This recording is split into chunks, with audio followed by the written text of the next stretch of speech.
Day 576, Sep 22. Ukrainian forces continued offensive actions near Bakhmut and in western Zaporizhia Oblast on September 22. The Ukrainian General Staff stated that Ukrainian forces continued offensive operations and inflicted significant losses on Russian manpower and equipment in the Melitopol direction. The Ukrainian General Staff also reported that Ukrainian forces continued offensive actions in the Bakhmut direction and are consolidating in newly secured lines. The UK Ministry of Defense assessed that Ukrainian forces secured positions in Klishchivka and Andriivka and that Russian redeployments of airborne forces from Bakhmut to the Zaporizhia direction have weakened Russian defenses around Bakhmut. Russian servicemen and milbloggers revealed that the Russian military command orders Russian troops to carry out ill-conceived and unsupported counterattacks on Bakhmut's southern flank to urgently regain lost ground. The servicemen noted that the Russian military command began deploying different types of personnel to the front lines, including soldiers who are currently resting in the rear, without providing them with enough functional artillery shells. Russian forces conducted another round of Shahed drone strikes against Ukraine overnight on September 19-20. Ukrainian military officials reported that Ukrainian forces shot down 17 of 24 launched Iranian-made Shahed drones in Sumy, Poltava, Kirovohrad, and Dnipropetrovsk, and that some of the drones struck an oil refinery in Poltava. Today, Ukrainians conducted the biggest and most comprehensive strike on the Russian bases in Crimea.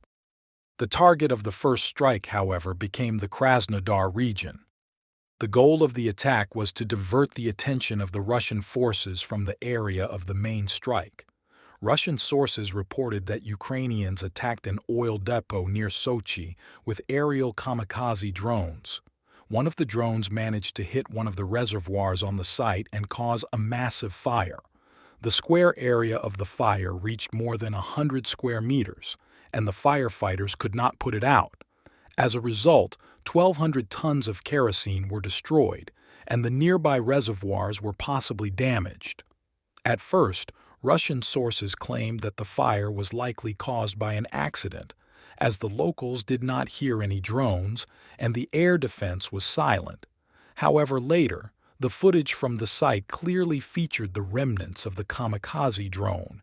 And the fact that no one even noticed the drones is precisely the reason why Ukrainians continue striking distant regions, because there are two possible outcomes, and both are beneficial to Ukraine.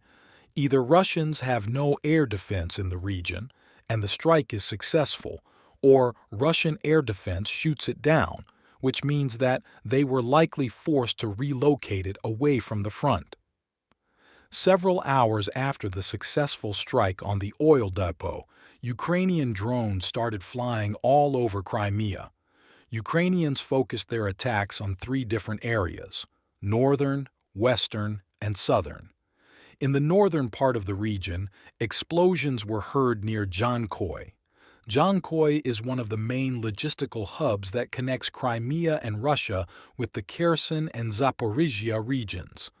The targets of the strike were likely railroad facilities and warehouses on the outskirts of the town, where Russians usually had a lot of ammunition and equipment.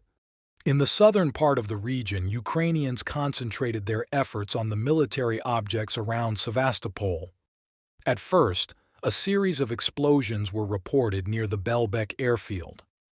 Another group of drones targeted the area between Sevastopol and Inkerman. Based on the geolocated footage, some of the drones managed to hit their targets.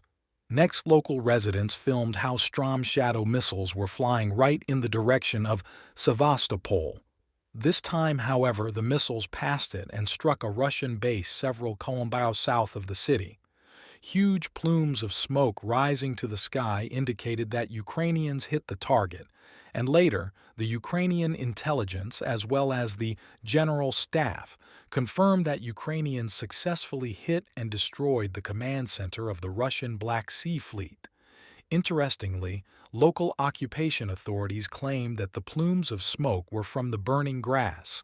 Later, Russian sources reported that Ukrainians used 5 Su-24M to launch 8 cruise missiles, Storm Shadow, and 3 decoy missiles, AGM-160. In the western part of the region, explosions were reported near Feodosia. The target of the strike became Russian aviation on the airfield in Novofedorivka, and as confirmed by the footage, some drones managed to hit their targets. However, the attacks still continue. Russian analysts stated that this is the most intense and concentrated strike on Crimea, and especially this particular region. They concluded that Ukrainians are trying to exhaust the Russian air defense prior to delivering a decisive blow with Storm Shadow missiles on the Russian fighter jets. In the meantime, a sabotage group blew up 2 Russian jets and 1 helicopter on the Russian military base near Moscow. The attack caused a wave of panic as this airfield is used by the highest officials. In the aftermath of the explosions of the improvised explosive devices, Russians lost a helicopter, Mi-8, that they used to shoot down Ukrainian drones, An-148 and Il-20 jets. Russian federal services are taking measures to find the traces of the saboteurs, but so far, with no result. Today, Russians also lost a fighter jet Su-34, this time due to a malfunction or pilot error. The crash happened in the Voronezh region. The pilots reportedly timely ejected themselves from the aircraft, but the valuable piece of aviation will no longer be used to conduct strikes in Ukraine.